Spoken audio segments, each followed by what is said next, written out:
Welcome, everybody. My name is Ayo, and this is Deep Funding Town Hall 43. Today is August 22nd, and I have with me here gentlemen, and we hope that we have ladies at some point. So to go straight to it, this is Deep Funding Town Hall, and this is a proper venue to discuss matters and issues related to deep funding. But of course, I mean, for some people, if they are joining us for the very first time, they're wondering what is deep funding. And then right after I explain a little bit about what deep funding is, then you will be having the opportunity to experience updates, deep funding updates. Basically, updates are things that have been going on with us, and then afterwards, we'll have today what we call the open agenda town hall, which basically means you are free to ask questions, raise, make comments, raise suggestions, and all of that. So what is deep funding? Deep funding is a decentralized grants program tasked to fund projects and initiatives that are beneficial to SingularityNET. Now, just today, I was thinking about the idea of what is beneficial, right? And to explain beneficial, then maybe you have to understand what SingularityNET is. SingularityNET is an organization with the mission to make beneficial AGI democratic and decentralized. So it's difficult for something to be beneficial if it is not democratic. I mean, democratic means that owned or controlled or, stakeholding by many people. And SingularityNET's company values are openness, creativity, collaboration, kindness. And this is one ecosystem that you would really enjoy being part of. I can tell you that categorically. I've experienced it. I've had people experience it. Quite a number of people have experienced it. And one of the things that you can take away from this ecosystem is that we are truly global. All right. We have people from all walks of life. And if you're joining for the first time, this is a place to be. And if you're here, you can already sense that this is a community-driven thing, all right? So when you get here, you can do a number of things. You can make proposals if you have initiatives, projects, AI, of course, based projects that you are convinced will serve global good. Please come on this platform and propose it, all right? You have deepfunding.ai pretty open to you to propose.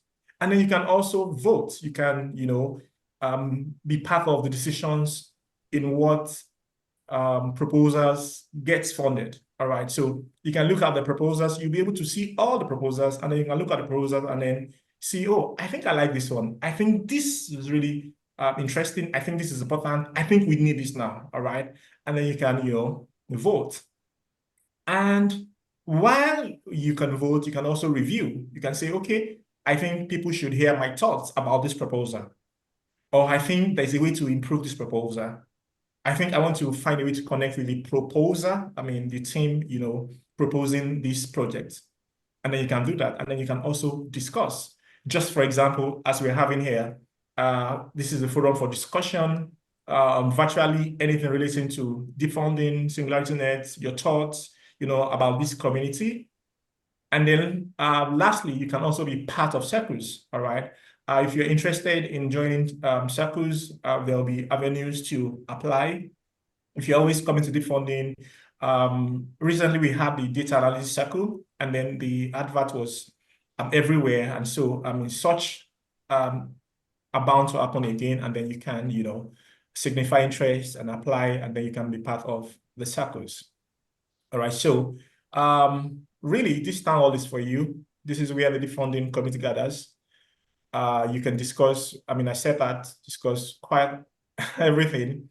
And the emphasis here is that your voice is needed. We want you to talk, we want you to speak to us, we want you to express.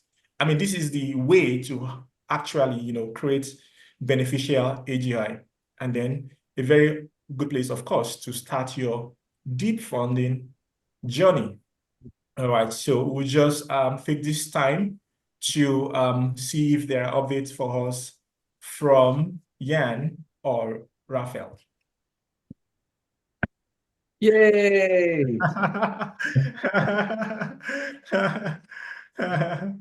All right. Well, Io, I think you're doing a great job. So yeah, I think it's a nice intro. My personal favor would be to keep it short and snappy, and but that will probably happen when you do it for the 10th times. Ultimately. Yeah, I have only one question on the slide, and probably we used this already before, and I didn't see it. But it says fund exactly this one: fund projects and initiatives that are beneficial to SingularityNET. Um, well, I would write SingularityNET as one word, no space, but I would say they're beneficial to the world. And not so much to SingularityNET. Of course, we use the tooling of SingularityNET, but in the end, the goal of SingularityNET is to be beneficial for the world, literally. So, yeah, I think the sentence here could be maybe adapted a little bit, and your explanation was very good. So that's also what is below, so that explains it. But I would say that are aligned to the mission of SingularityNET would be. Aligned to the mission. All right. All right. So, but that's just a small thing. Yeah, we haven't always done that, right? Start with a small intro. I do hope when there are initiatives underway that we will be able to get new people in due to hackathons, due to RFPs, and maybe other initiatives going on, ASI perhaps. So not today, obviously, but in a couple of months, I see this on a growth trajectory again. I have absolute faith in that. So yeah, announcements. I have one announcement. I had a call earlier today with a number of people, including Ben, and we talked about the RFP process. Kenrick, have you looked at the RFPs already? Yes, they look quite interesting, and we're hoping to submit a couple of proposals. Wow, cool. Yeah, I was asking Kenrick, but because Kenrick, I thought Ken, I thought that Kenrick is the more aligned to these kind of proposals than you are, but I could be mistaken, of course. Well, certainly I can't compare to the Fotric team in terms of technical standard, but I can bring some creativity to it. And I did notice that one of the RFPs you'd mentioned are interesting projects, which is where I like to try and live. So I'm going to try and bring in, again, the question of neurodiversity into cognitive AI and to explore something along those lines. Just simply even to ask the question, does such a thing have a place in a beneficial AGI? What does it look like? This kind of thing. So I'm glad for that open-ended kind of RFP. Yeah, very cool topic and very relevant and very timely to address that particular challenge at this stage. And by the way, I think we have a lot of neurodivergent people in our ecosystem and in AI in general, I suppose. So I think it's a very apt question as well. Now, on that RFP, the question that I had is, how are we going from here to onboarding? I said we need a kind of go-to-market strategy where we actually invite target audiences to come and watch the RFPs. I don't think it would be a good idea to open them for submissions right now, and then 3 weeks, nothing would happen, and there would be one proposal for all of them. So I would like to make some noise if possible. So, and we have some opportunities there. So I addressed that, but Ben said, well, I would like to have, so we have more Hyperon RFPs in the pipeline. There are about 12, I think, in total that we want to publish. And initially, I argued with Keller, who's in charge of this, or who's leading this, whatever, the RFPs, coordinating. That would be good to have not everything in one go, but do 4 now, and then in a couple of weeks later have 4, and then a couple, because then people see things happening and it looks like we're alive and thriving and there's new stuff. But Ben argued, well, some people may only come once. And if we can get a press release or something else going out, or an article or whatever, that will also be a one-time only thing. So it would be such a pity if an AI researcher or developer would come to the deep funding side and see 5 RFPs that are not particularly aligned with what that person needs, and then he doesn't come back. And then even though number 6 and 7 would be perfect for him. And yeah, there's something to be said for that as well. And of course, I always, well, maybe not always, but I always give Ben the benefit of the doubt. So yeah, that's probably what we'll do. We'll finish the other RFPs, so that will be, I don't know, we didn't talk about timetables, but I think a couple of weeks or something, because they're all being prepared already. That also gives the development team to make some nice tweaks and some additional things. There are always better things that we can do. And if you go about it that way, you might want to consider some kind of voting process where it's sort of ongoing, and a project has to reach a certain level of support, and then it starts. Because the danger of having, like, let's say you increase it to 12, and then you set deadlines. Well, the danger is that, as you're describing, you actually don't get good proposals for some of the categories. Yeah. And then you're faced with either just not funding any projects in that category, or funding some bad submissions. We won't fund bad submissions. Then we won't fund anything. But we did consider this, Kenrick, and already in an earlier stage before we were talking about deadlines. And the RFP process is pretty flexible. So we can say, for instance, there's a submission period of 3 weeks. And then after that, we will stop submissions, and we have a review, an assessment phase where the RFP team can go over the proposals that have been submitted and then see what they want to do. And then there are several options that the team has. They can say, wow, this is great, and this one is clearly the best, and we select them and have it done with, and then it's over. Or they can say, we only have 3 proposals. They're not that great. You know what? We will extend the submission period, and they will extend it for another 3 weeks.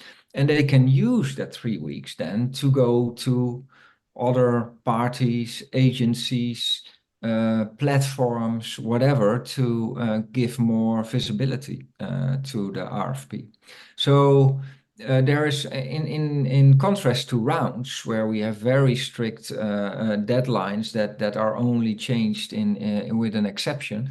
Every RFP has its own life cycle, so we can play around with that a little bit. And there's also the option, instead of choosing immediately the winner, to create a short list.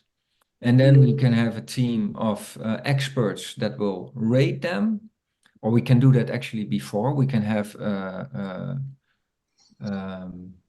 we can have a short list that can be rated by a group of experts, and then we can have a voting session after that. That's all a little bit in the work still, but yeah, there are a lot of options on how to treat that. So basically, if there are no good proposals, then no proposal will be awarded.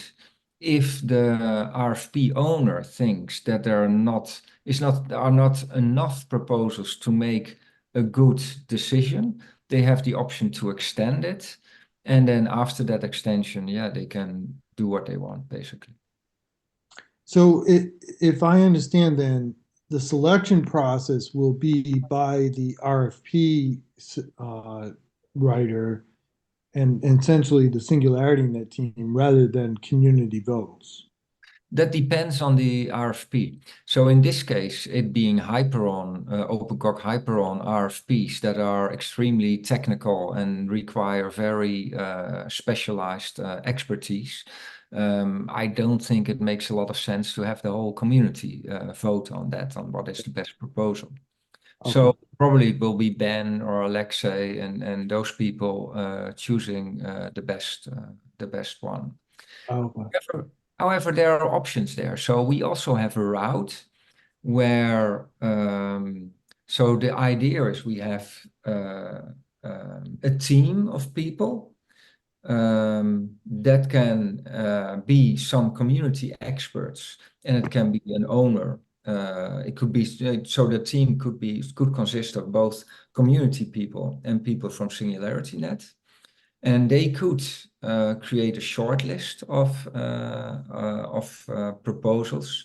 We can put that in the open and have the experts do an expert rating. So suppose that we go from 10 proposals to 4 proposals that are good enough. Then we can have these community experts create a rating on these proposals. And that will give some guidance. And then we can have a wider group of community experts making the final vote. So the idea is that for RFPs, we won't go to the wider community because we can't ask the whole community to come and vote on a weekly basis. So we will rely on either the RFP team or the community experts, and then the final vote would be done by the entire group of community experts. And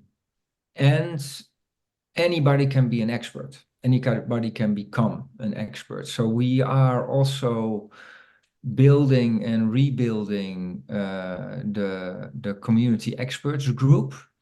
And we intend to have some maturity levels there, some checks and balances, maybe some assessments, or I'm not sure exactly how we will do it, and to try and to create a real high quality group of reviewers and experts. And depending on your expertise level, you will be asked or invited to do different kind of tasks in the ecosystem. So one task could be just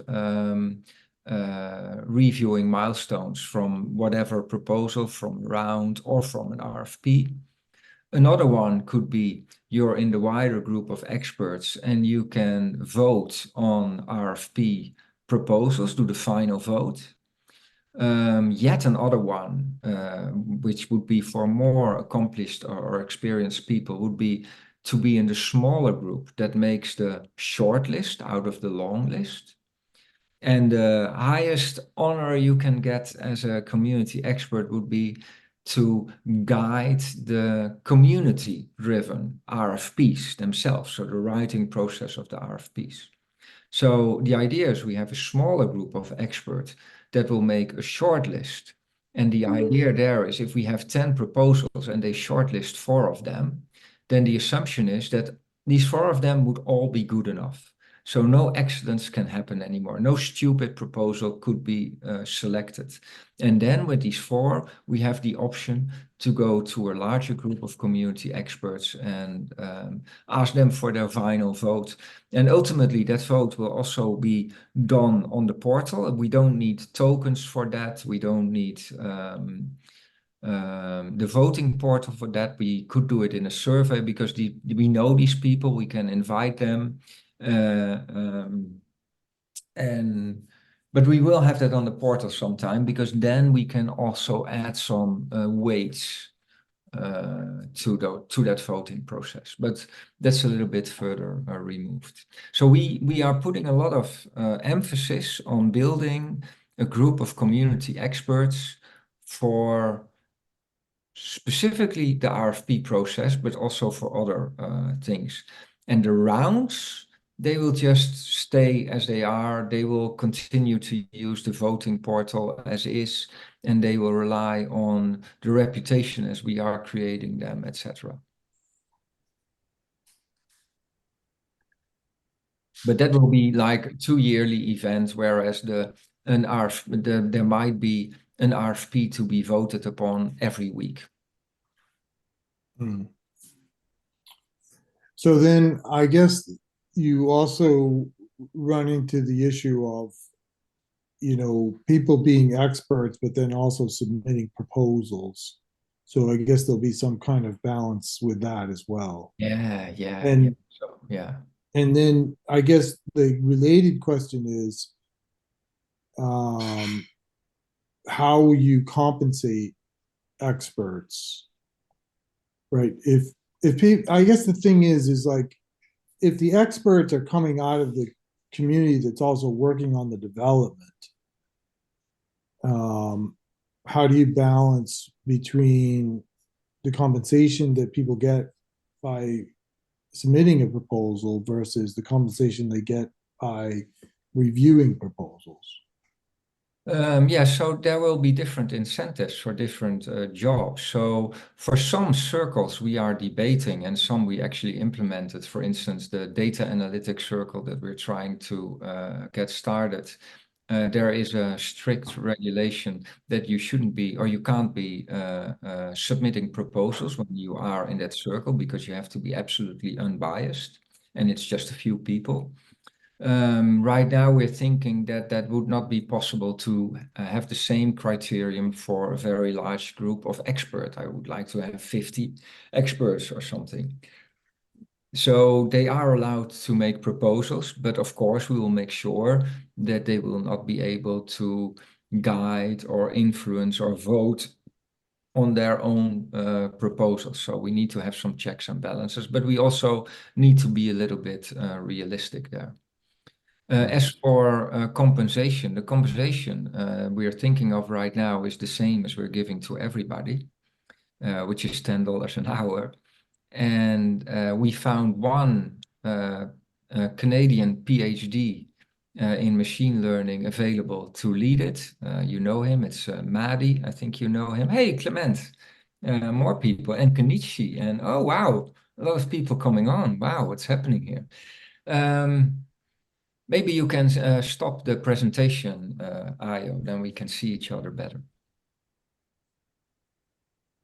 So we're building this group of experts. Madi is currently starting to lead that. We've also asked Andre Vilela, who is debating it, but I'm not sure if he will do it. We also have this group of AGI curriculum writers. Actually, it's one role, but divided currently perhaps by multiple people. That are also on professor level, that I might also ask to fulfill a role in leading and creating this group of people. Not so much doing all the review work, but creating and setting that up. So with Madi, we will having also ideas about how to assess people, how to educate people and help them to become more skilled in that process, and give them more responsibilities and a higher expertise level. We might also not only have horizontal levels, but maybe also domain knowledge. So some may be very good in math, while others might be very good in marketing or something else. So if there's a marketing proposal, then we want to, and we need a dedicated expert to guide the community-driven marketing RFP. Yeah, then we will have an appropriate person for that. So having that group of experts, I think, is very important for the future of deep funding. I'm mainly targeting this currently at the RFP process. Raphael is working on plans for Deep Funding Round 5 with a work group. I'm not entirely sure what will be the outcome there. They're still debating it, and I'm trying not to be involved in that too much and to leave that to Raphael and the work group. But maybe we'll see some changes there as well. And if you then would argue, well, if these this limited group of experts, they will make all the decisions. Well, there's a practical reason for that. If you have to do that on a weekly basis or something, it will be a paid job, indeed, which is different than what we ask from regular community members.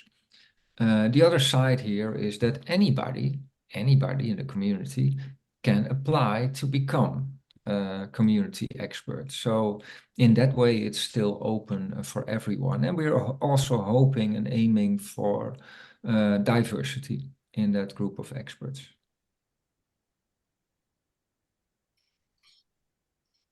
So we will probably have to learn. I think the RFP process has some flexibility ingrained in it. And I think we need to go through the motions a couple of times to learn what works and what doesn't work and what works for which kind of RFP, etc. A few years ago, it is a challenge what the compensation should be for these community kind of roles. And a few years ago, I wrote a short essay for the Catalyst program suggesting that there be a kind of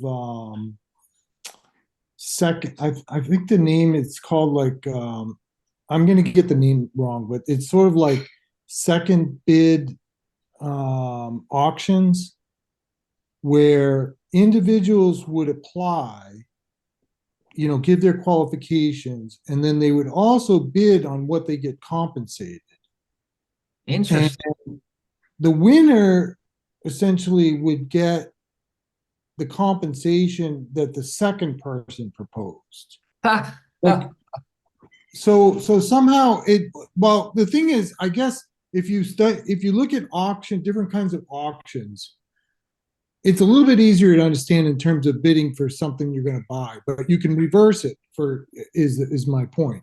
So, but let me just describe it the idea is that apparently in auctions, if you have people do bids, and then whoever gets the highest bid is the winner, but they only have to pay the price of the second highest bid, that apparently that encourages more honest bidding and gets to a fairer price. So it seemed to me that part of why I bring it up is that if I look from SingularityNET's point of view, right, it's very hard to decide what the price for these experts should be when you're soliciting potential candidates from all over the world, right? At the same time, but then you run into a second problem where, I would argue at $10 an hour that is essentially a volunteer role. Now, again, I come from a certain perspective. I'm living here in Boston, Massachusetts. That's not, the U.S. minimum wage is $7 an hour about. Yeah. And I think in Massachusetts, it's higher. Yeah. But it certainly has nothing at all to do with how expert scientists and engineers are compensated, even if you go to an academic climate where salaries maybe are a little bit less than industry. That's not close. So, but again, in order to keep it open, so I guess I'm wondering in these community roles whether the application process could include both what are my skills, what is my things, and then kind of this is also a suggestion on a price of what you would expect to be compensated. Yeah, yeah, I like the idea. I never thought about it this way. I can imagine at some point we'll have some kind that's something in the back of my mind, that we could have some kind of dashboard with tasks like Kanban board almost, where people could just come and pick the task that is most appropriate for them. It's a little bit more tricky if you are working with deadlines, then you can't always rely on people being there timely and doing stuff in time. This is an interesting scenario that we might test, but we would need to have sufficient amount of people in relation to the number of tasks that we have at a given period. Because you want people to bid and you want to have enough bids there and you want to have some actual competition. And if there are only 3 people bidding on the same 10 tasks, then I can imagine the price will go up. And there is another thing that popped in my mind as the last. So what we would like to do, we would like to assign people based on their expertise level to particular tasks. I wouldn't like, so if we would do this for the Hyperon proposal, and they've taken one of them, the meta proposal, I'll take an extreme example here, and we would say, oh, I would like to review. Then you, Kenrick, would ask $100 an hour, I don't know. JP would do it for $50 an hour. And then Yeah, so let's just take those 2 examples, just as a way to think about this. Is the idea would be that, well, I'm trying to think myself how you would design it. Like, so let's say that what we're driving to is that you would have to have, like, they'd have to meet some qualifications, and so everyone that will have to be qualified. Yeah. And then maybe you would rank it by the lowest bid, I guess, right? The lowest bid would come first, right? But then they would actually be compensated by the higher bid. So in that case, let's say, I forget whose name you used, but I'll just say, I see Nobi here. So let's say Nobi had bid 50 and I had bid 100. So Nobi would win as the lower bidder, but he would be paid $100. You know, if my bid was second.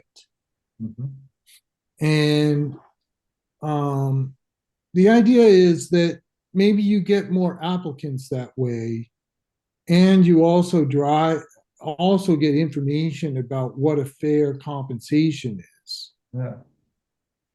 You know, I like the idea very much, but I think it is appropriate. It is properly appropriate to certain tasks. So if we would have 100 milestones each week that need to be assessed, I don't think this will work unless we have a huge community. Well, I think of it more in terms of roles rather than tasks. Because the other thing, I've gone over this with our team. We've had, you know, everybody does different things. Every day I do all kinds of different tasks, and they each have different value, but it's too complicated to pay. I don't even pay myself by tasks, other than some things are volunteer and I don't compensate myself. And yeah, but when I compensate myself, there's a certain rate that's used. And in the same way, it gets too complicated, I think, to try to pay by individual tasks. But rather, if you can select, you're going to select, you're saying you want up to like 50 experts. Maybe you can segment that into like 10 different roles and then select people for those roles. And again, I think it would be interesting to design some kind of auction for those roles that would, people would be incentivized to bid a low price because that would help you win. But at the same time, you know, you would still get, you know, you'd have to have multiple people that are bidding that low in order for to actually get paid that low. Something like that. Yeah, I'm thinking how this would be gamed, but yeah, it might be interesting. If we have a sufficiently sized community, then I wouldn't be opposed to try it in this for a certain task and something that is a little bit low risk and or yeah that is appropriate in some ways. Mm-hmm. So it would be yeah.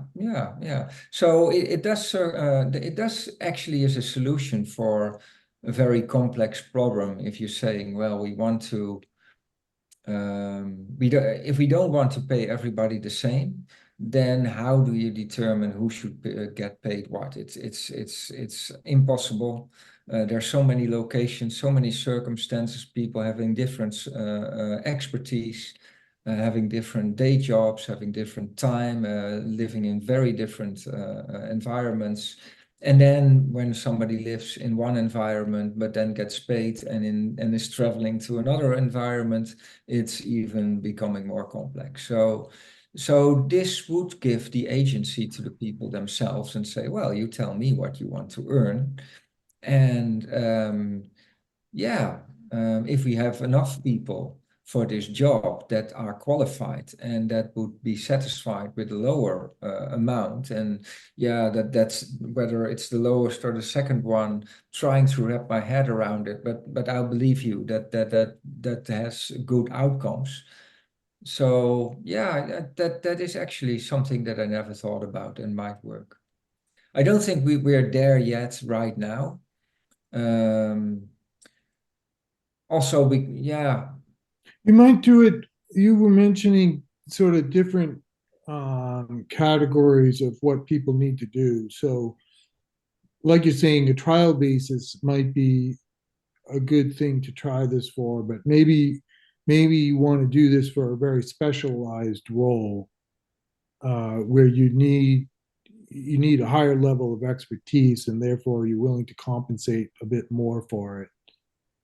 And then you can then maybe it's a little bit more appropriate to think of it as like an open competition. Because the other thing that like if you think about the way the private sector hiring goes, there's also kind of an exchange of information in which people apply. There's sort of an implied rate, but then there's some negotiation that goes on when you finalize like an employment situation, right? So the idea is that if you want it to be a public process, that's why this second bid auctioning is helpful, because it kind of builds in the negotiation into the process itself. Yeah, that's true. So yeah, I like this as a future potential option to explore. There's one thing here. So if we would try this out for one particular task or something or role, whatever, and it turns out that the people in that role would earn twice as much as the people in the rest of the circles, that would bring a whole lot of pressure to roll it out everywhere. And to roll it out everywhere, you would need to have a sufficiently sized community. So it is not free to try it. If you try it, you have to also be prepared to, if it works and it is a good method, to implement it for real. But it's a very interesting option. Yeah. So I hope that we will be able to, in the coming year or something, maybe 2 years, I don't know, to really expand and grow our community. by means of hackathon, by means of actual working SingularityNET technology, as in AGI targeted things, not to mention platform, by the way. And other things we're working on, partnerships and so on, maybe also ASI coming to fruition. I think there is a potential. I'm actually confident there's a potential for our community, the deep funding community also specifically, to be much, much larger in 1 or 2 years. Which is actually why we are also ideating at this moment on what we still call Jobs and Collaboration Portal, which is a kind of professional network. I always say maybe compare it to the LinkedIn for deep funding or something. So we can build that community and have people interact and do all kinds of interesting things. We're thinking about creating a little bit sophisticated survey, better than we usually do, around this topic in a couple of weeks or something, but that needs to be done. So that ties into that. And if we would have indeed that larger organization, the stakes would get higher. We need scalability. And we also want, so what I also like about this proposal, Kenrick, is it would cater for some dynamics in the community, because it's not because you have this role that you will keep it forever, but we can say there's an auction for this particular role for half a year or for a year or whatever.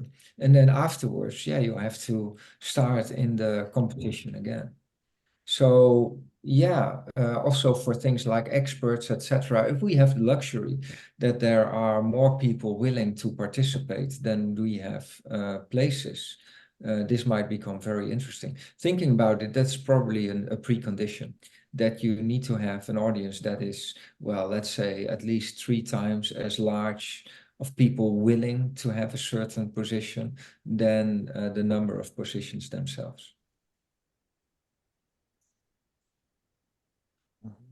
Yes, thank you, Ian. I was just asking Kenrick in the chat if this is something he would like to present to a larger town hall session. So I'll probably just follow that, maybe with some information on how to use it or what the case scenario would be. Yeah, so Kenrick, thank you. I mean, I'm sure a lot of people will be much interested to hear much more about this. Yeah, there's one other angle here that popped into my mind. So we're creating this jobs and collaboration portal with the emphasis on collaboration and sharing and all that thing. But the jobs are also still there, and jobs is not necessarily a full-time job for the rest of your life, but it could also be this small thing that needs to be done or whatever, right? A gig or whatever you want to call it. And we want to keep it a little bit light on our platform. We were thinking to connect with other platforms, where starting on our platform and then be able to very easily push it out to other platforms if there aren't enough reactions. But suppose I do have this job and I want somebody to create, well, a UX for a new solution, or an architecture, or, well, that's maybe a little bit tricky, but do some development or whatever, then I can imagine that the same principle could apply for those kind of jobs as well. So if you, Kenrick, at Votrek have a role or something that needs to be done, and we know that in general we have a mature network where there would always be 5 or 10 applicants for suitable applicants for a role that you have in mind, yeah, then you could apply the same rules there. Or the same mechanism, I should say. Right.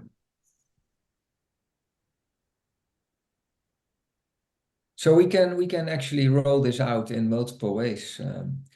By the way, Moe, I don't think we've ever met, have we? And great to have you here. If you're uncomfortable or not in a position to answer, that's fine, by the way. But Yeah, no. Hey, Jan, how you guys doing? yeah, we have this very This small is and like my cozy sec. hall tonight, so we're very happy with you here. Oh, thank you. Can you guys hear me? Yes, yes, we can. All right. So, this is my second session though. So, it's nice to be here. It's nice to be here. We are very happy to have you as well. We're very happy to have you. Yeah, All and right. it's on the area where I live, the Northern Hemisphere. It's holiday period, and we were a little bit late tonight with scheduling our the topic and the announcement. So all those things might be a reason why we're just with this cozy little group tonight, which is not a bad thing because we had a very good discussion, and sometimes having a smaller group helps for in those kind of. So yeah, come back more often and once in a while, and very soon you will be able to see all the topics and agendas, etc., on our community. So yeah, maybe that will also attract more people. Yeah, I will. So yeah, good to have you here. So yeah. So what shall I say? So yeah, the RFP process will be a couple of weeks, I imagine, before we will open it up for real, and we will have more RFPs coming in the meantime.